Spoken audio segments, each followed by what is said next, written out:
আল্লাহর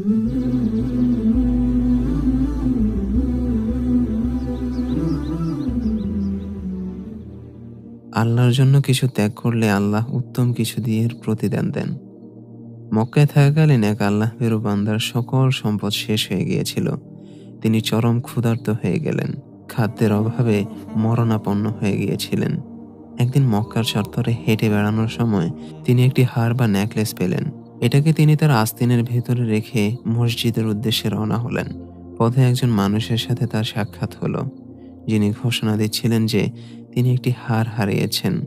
গরিব লোকটি পরে বলেছেন, আমি তাকে আমার নিকটের বিবরণ দেওয়ার জন্য বললাম, আর তিনি এত নিখুঁতভাবে এর বিবরণ দিলেন যে এতে সন্দেহের কোনো অবকাশ রইল না যে এই হারটি তারই। আমি তার কাছ থেকে কোনরূপ পুরস্কার গ্রহণ না করেই তাকে হারটি ফিরিয়ে দিলাম। আমি বললাম, হে আল্লাহ, আমি এটাকে তোমার কারণে দিয়ে দিয়েছি, অতএব যা এর চেয়ে উত্তম তা দিয়ে আমাকে প্রতিদান দাও। এরপর তিনি সাগরে গিয়ে ছোট একটি নৌকায় করে যাত্রা শুরু করলেন। অল্প সময় যেতে না যেতেই প্রচণ্ড বায়ুসহ এক ঝড় এলো আর তার নৌকাটি চূর্ণ বিচূর্ণ করে দিল। নৌকাটি ভেঙে টুকরো টুকরো হয়ে গেল আর লোকটি একটি কাঠের টুকরো ধরে ঝুলে থাকতে বাধ্য হলো। প্রচণ্ড ঝঞ্ঝা বায়ু তাকে ডানে বামে নিয়ে গেল। অবশেষে তিনি ভাসতে ভাসতে একটি দ্বীপের তীরে গেলেন। সেখানে মানুষে ভরপুর একটি মসজিদ পেলেন। লোকেরা সেখানে সালাত পড়ছিল, তাই তিনিও তাদের সাথে যোগদান করলেন। তিনি অংশবিশেষ লিখিত একটি কাগজ পেলেন ও সেগুলো পড়তে শুরু করলেন।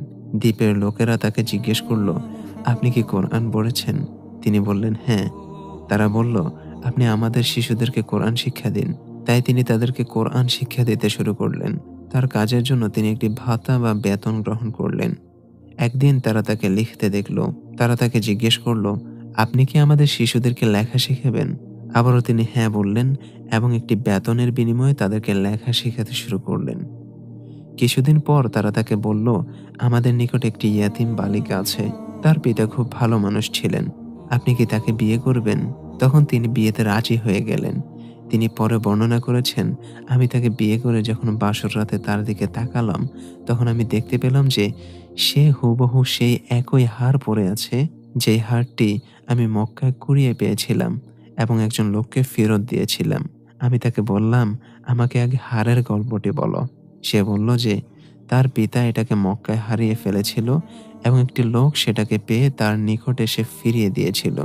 সে বলল যে তার পিতা সর্বদা সেজদার সময় তার মেয়ের জন্য দোয়া করত, সে যেন ওই লোকের মতো একজন সৎ স্বামী পেয়ে ধন্য হয়। আমি তখন তাকে জানালাম, আমি সেই লোক ছিলাম। এখানে একটি বিষয় দেখুন, তিনি আল্লাহর জন্য ত্যাগ করেছেন, তাই আল্লাহ তাকে এমন জিনিস দিয়ে প্রতিদান দিলেন যা ছিল আরো ভালো। ইন্নাল্লাহা তাইয়্যিবুন লা ইয়াকবালু ইল্লা তাইয়্যিবান। নিশ্চয়ই আল্লাহ উত্তম ও পবিত্র। তিনি উত্তম ও পবিত্র জিনিস ছাড়া অন্য কিছু গ্রহণ করেন না। রাসূল সাল্লাল্লাহু আলাইহি ওয়াসাল্লাম বলেন, তুমি আল্লাহর ভয়ে কোনো জিনিস বর্জন করলে আল্লাহ তোমাকে তার চেয়ে উত্তম জিনিস দান করবেন।